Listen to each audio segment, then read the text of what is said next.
it again. But now, if you say to a child, if I went up to a child and said, you've had one to forget, God, there'd be an inquest. Me, why did you reject my son? Oh, I haven't rejected your son. I want to talk about, how the generation gap, how much has changed, especially when you check the youth nowadays in comparison, to people back in the day. I'd say when I was younger, it was more disciplined. Not now. In comparison to now. Not at all. Not now. The way things are nowadays, the younger generation, you seem that they can't accept the word no. If that makes sense. They can't accept rejection, essentially, is all you're trying to say.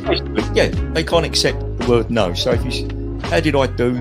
Well, you didn't do very well. And they get upset, And when I was a youngster,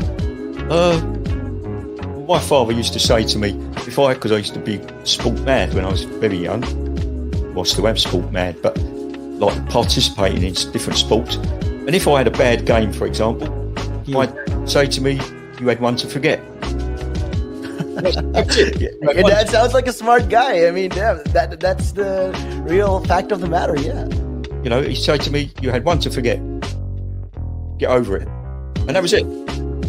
So I'd dust myself down and do it again. But now, if you say to a child, if I went up to a child and said, you've had one to forget, God, there'd be an inquest. Me, why did you reject my son? Oh, I haven't rejected your son. Or daughter. I've just told them that they need to buck their ideas up.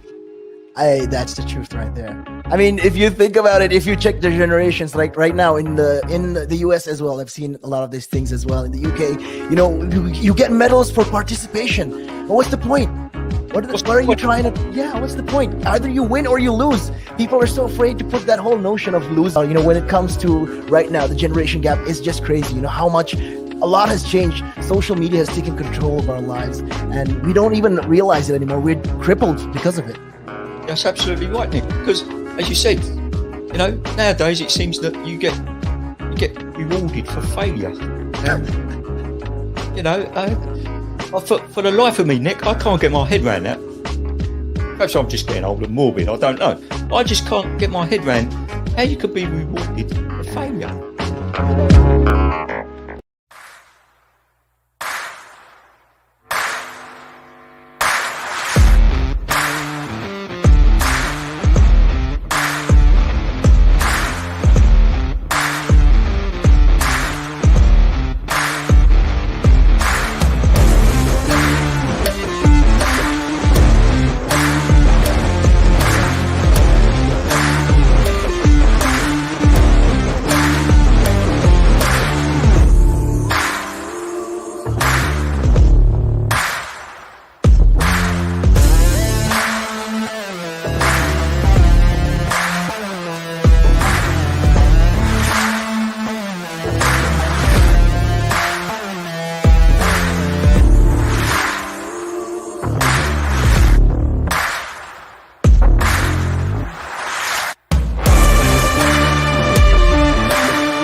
Now, there's a lot of conversation around who pays more taxes, if it is the rich or if it is the poor, right? But when you are basically going out and during a day, you go to a restaurant, you have to pay taxes there. If you buy a car, you have to pay taxes there. So why is it even a conversation that, the rich pay less taxes or the poor pay more taxes? Why is it a conversation like that? Because it's true, the rich generally pay less tax. A rich person walks into a Tesco's or a Sainsbury's, they're not going to get a different bill than another person, right? They're still going to pay the same VAT on those goods, they're still going to pay the same thing. So that's all the same. However, the differences come in if you can pay yourself from your own company, you can structure it in a way that you pay less income tax through paying a bit of salary, paying dividends and so forth, and then also deferring income. Also, your pension payments or contributions can be different. So that increases your tax sort of gap, if you want to use it that way. Where a PAYE person just gets paid salary and bonus. And now those are the most highly taxed sources of income in the UK, definitely, in the UK. We've seen it, right? If an owner of a large public traded company does something wrong, irrelevant of what that company does or how valuable that company is, the stock generally falls into a pool of nothing, right? Because in a public company where the stock is traded openly on the stock exchange, the value of that stock is driven by supply and demand, it's driven by emotion, it's driven by news, it's driven by quite a lot of variables over and above the actual accounting or total net worth of that company. I mean, we've seen it, right? If an owner of a large public traded company does something wrong, irrelevant of what that company does or how valuable that company is, the stock generally falls into a pool of nothing, right?